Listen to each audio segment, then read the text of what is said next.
आप सभी को अपना चैनल डीएम स्टडी सेंटर में स्वागत है।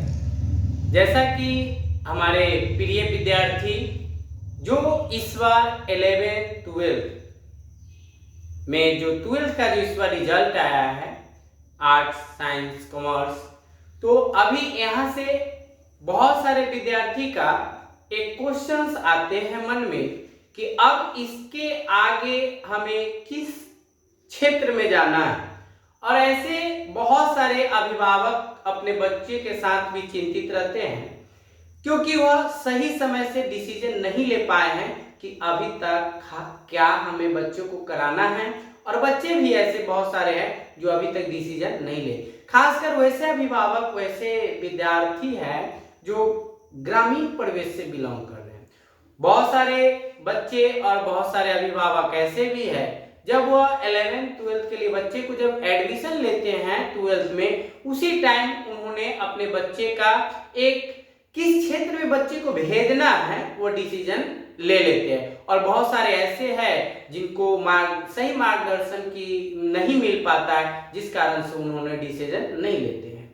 तो यहाँ से हमें इन सब बातों पे बहुत ही जरूरी है बातचीत करना कि यहाँ से हम लोग कैसे अपने बच्चे को एक अच्छे प्लेटफॉर्म दे पाए, उस पर डिस्कस करना।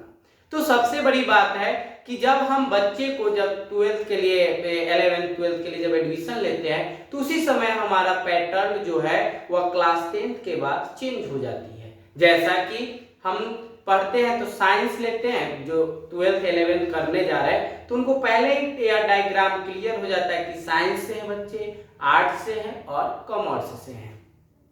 तो आर्ट्स वाले जो विद्यार्थी है वो कभी टेक्निकल फील्ड में नहीं जा सकते हैं, जिनका साइंस है वही विद्यार्थी जा सकते हैं। अब साइंस वाले विद्यार्थी ही इंजीनियरिंग क्षेत्र में जा सकते हैं। साइंस में भी जो मैथ है, जिनका मैथ है वो इंजीनियरिंग क्षेत्र में जाएंगे, जिनका बायो है वो मेडिकल क्षेत्र में जाएंगे।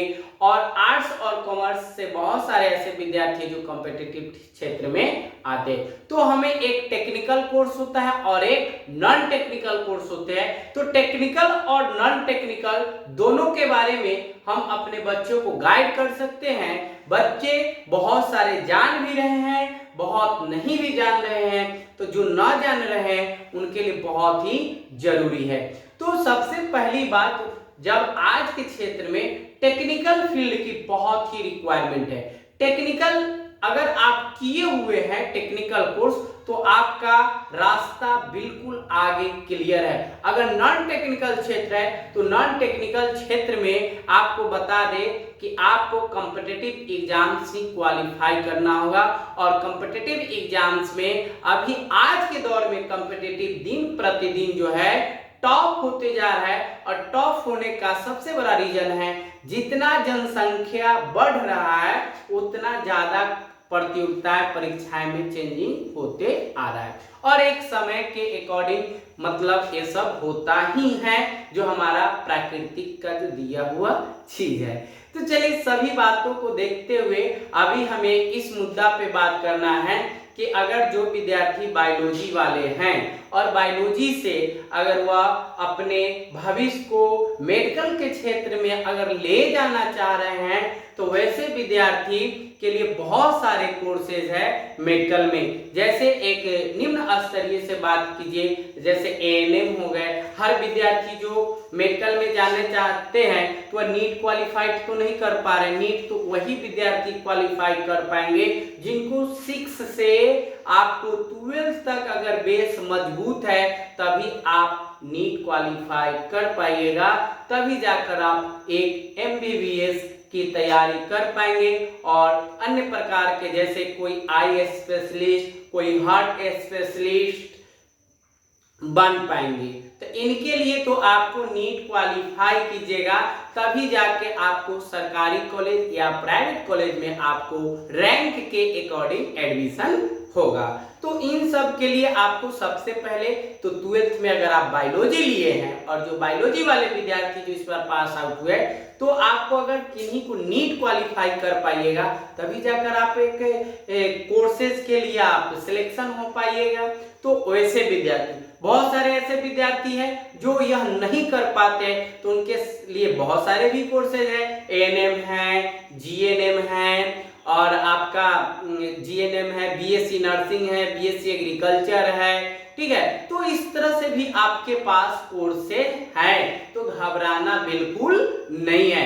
ये आज यह वीडियो बनाने का सबसे बड़ा पर्पस यह रहा मेरा कि जो मेरे यहाँ डीएम स्टडी सेंटर जो या डीएम पब्लिक स्कूल के कैंपस में चल रहा है, तो यहाँ पे बहुत सारे विद्यार्थी इस बार जो रिजल्ट आया है उन विद्यार्थियों का यह सवाल था, तो उन लोगों के लिए हम उनके लिए आज यह वीडियो बना रहे हैं कि उनका यह डाउट क्लियर हो जाना चाहिए। तो मेडिकल वाले विद्यार्थी, अब एएनएम जीएनएम कोर्सेज भी है, उन सब के भी वैकेंसी आते ही रहते हैं, तो वहां से भी आप कर सकते हैं। इसके अलावा अगर आप यह सब कोर्सेज करने के लिए आपके पास संभव नहीं है या फिर आप करना नहीं चाहते हैं, तो फिर आप नॉन टेक्निकल के लिए यानी जैसे बीए, बीएससी, बीकॉम, ये सब आप कोर्सेज कीजिएगा। तो आपको कॉम्पिटिटिव क्षेत्र में आना होगा। आप कॉम्पिटिटिव के लिए जनरल कमीशन, बिटवीन कमीशन, अब आप कमीशन के लिए इच्छुक है या कॉम्पिटिटिव के लिए इच्छुक है, ये फिर आपके ऊपर डिपेंड करता है कि आप जाना किस क्षेत्र में चाहते हैं। तो सबसे बड़ी बात यह है कि हमें सिलेक्शन एक समय होते हुए हमें एक अपनी रास्ता और मंजिल तय करना चाहिए, ताकि आने वाले भविष्य में, अभी आप 12th पास आउट हुए हैं तो अभी आपको बहुत सारा समय नहीं निकल चुका है, लेकिन फिर भी आपको सही समय डिसीजन लेना आपको और हमारे प्रिय अभिभावक महोदय को बहुत ही जरूरी है, क्योंकि आज का दौर बहुत ही फास्ट हो चुका है और इस फास्ट दौर में हम अपने भविष्य को, अपने बच्चे को किस क्षेत्र में, किस स्थान पे नियुक्त करना चाहते हैं, वो हमारा भी दायित्व बनता है। तो हम अपने बच्चे को सही मार्गदर्शन देना बहुत ही जरूरी है। तो वैसे बहुत सारे अभिभावक हैं जो अपने बच्चे को अपने क्षेत्र के बारे में अनुभव है तो वह सिलेक्शन कर लेते हैं, बहुत सारे बच्चे को नहीं होता है तो वह पीछे रह जाते हैं। तो इन सब बातों को ध्यान में रखते हुए हम लोग को काम करना है। अब आते हैं मैथ वाले विद्यार्थी। अब मैथ वाले विद्यार्थी तो इंजीनियरिंग क्षेत्र में जाते हैं, ऐसा हम लोग की विचारधारा भी होता है। तो इंजीनियरिंग क्षेत्र जो होता है एक ITI से लेकर और ऊपर IIT तक होता है। तो इन्हीं सब में हमारे विद्यार्थी जो है सिलेक्शन कर पाएंगे। तो पहले तो आपको डिसीजन होगा कि हमें AI-EEE देना है, JEE मेंस देना है। तो इस सब के लिए हमारा जो बेस है, पहले तो हम अपने बेस को देखेंगे कि मेरा बेस है क्या। अगर आपके अंदर लग रहा है कि नहीं हम इसको क्रैक कर लेंगे, तो फिर आप ईमानदारी पूर्वक समय न गवाते हुए अपनी तैयारी में लग जाइए। इंट्रेंस क्वालिफाई कीजिएगा, फिर आपको एक अच्छे खासे जब रैंक आएंगे तब जाकर आपको अच्छे सरकारी कॉलेज मिल पाएंगे या फिर अच्छे प्राइवेट कॉलेज भी मिल पाएंगे। तो इसके लिए आपको, या जो विद्यार्थी जो अपने आप को समझ रहे हैं कि हम इसको क्रैक नहीं कर पा रहे, मेरा बेस कमजोर है, फिर हम कॉम्पिटिटिव के लिए आते हैं। तो कॉम्पिटिटिव के लिए तो आपको कॉम्पिटिटिव और कमीशन दोनों की जानकारी होना चाहिए। तो यह वीडियो जो बनाने का यही मेरा पर्पस है कि आप पहले, अभी रिजल्ट आया है 2 दिन 4 दिन, आप अपने सीनियर से गाइड लीजिए, समझिए कि हमें किस क्षेत्र में जाना बेहतर है और किस क्षेत्र में जाने के लिए सबसे पहले आपको सोचना जरूरी है कि हम किस क्षेत्र में जाना चाहते हैं और किस तरह का मेरा बेस है। बेस के साथ साथ हम अपने फैमिली बैकग्राउंड को भी देखते हैं, और फैमिली बैकग्राउंड के साथ साथ आपको यह बात पता है कि आज के दौर में हमारे जो भी सरकार है, बिहार गवर्नमेंट में या अदर स्टेट में जो भी होते हैं, वह स्टूडेंट क्रेडिट कार्ड का प्रावधान कर चुके हैं। जो निम्न वर्ग के जो बच्चे होते हैं, जिनके आर्थिक स्थिति कमजोर होते हैं, तो वहां से हमारी सरकार जो होती है वह अनुदान देते हैं, स्कॉलरशिप देते हैं, जहां से बच्चे पढ़ सकते हैं और अपने जीवन को संभाल सकते हैं। तो ध्यान दीजिएगा, पहले सभी विद्यार्थी, हमारे सभी प्रिय अभिभावक महोदय, आप अपने बच्चे को सही समय से सही गाइड और सही दिशा चुनिए, ताकि आपके भविष्य में आपके बच्चों को किसी तरह की कठिनाई न करना पड़े। और साथ ही साथ अब एक और बात आपको बता दें, अभी तो मेरा एक 12th बैच समाप्त हुआ है, जिनका आज रिजल्ट भी हो गया।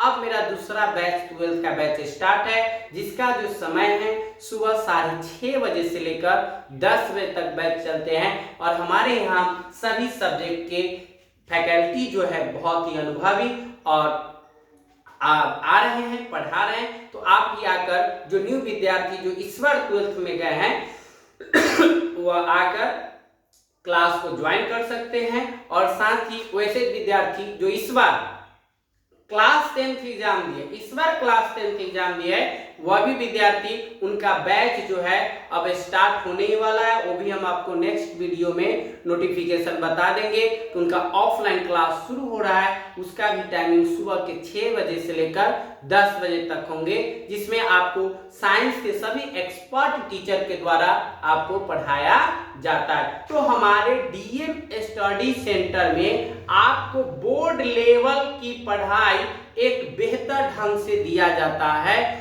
और साथ ही जो ऐसे आप बीटेक करना चाहते हैं, उस लेवल तक की पढ़ाई तो बताया ही जाता है। और यह ग्रामीण परिवेश में, जहां पे आपको इतना संसाधन अभी मिल रहा है, और आज के दौर में सबसे बड़ी बात, आज के यह डिजिटल दौर में आपके YouTube पर एक से एक एक्सपर्ट टीचर आ चुके हैं, वहां से भी आप मार्गदर्शन ले सकते हैं और अपने भविष्य को संभाल सकते हैं। सबसे बड़ी बात, जो समय को नहीं पहचान पाएंगे वह बच्चे बहुत पीछे रह जाएंगे, क्योंकि आज के दौर में समय बहुत फास्ट से निकल रहा है और कॉम्पिटिटिव बहुत ही टफ होते जा रहा है। इन सब बातों को देखते हुए आपको सही समय, सही दिशा, सही लक्ष्य पहचानना बहुत ही जरूरी है। तो ध्यान दीजिए, यह डीएम स्टडी सेंटर आपका डीएम पब्लिक स्कूल के कैंपस में चलता है। और अगर आपको जानकारी करना है विशेष या डीएम पब्लिक स्कूल की विशेषता जानना है, तो आप मोबाइल नंबर 7352737650 पर संपर्क कर सकते हैं, या मेरा डीएम स्टडी सेंटर का कांटेक्ट नंबर है। और यहाँ पर आपको और बता दें, यहाँ पर हमारे यहाँ कॉम्पिटिटिव बैच भी चलते हैं। जो हमारे विद्यार्थी पर 12th पास आउट हुए हैं, वह SSC, railway, banking and other competitive exams के लिए, डिफेंस के लिए भी ज्वाइन कर सकते हैं, जिसका बैच सुबह के 7:30 से स्टार्ट होता है। तो इन सब बातों को देखते हुए आज का यह वीडियो बनाया गया है। फिर हम अगले क्लास की वीडियो जो होती है, जो भी टॉपिक होती है, उस वीडियो को लेकर आएंगे। सभी लोग को बहुत बहुत धन्यवाद। आपका भविष्य आपके सोच के ऊपर निर्भर करता है, तो आप अपने भविष्य को सोचिए, संभालिए और समय को पहचानिए। धन्यवाद।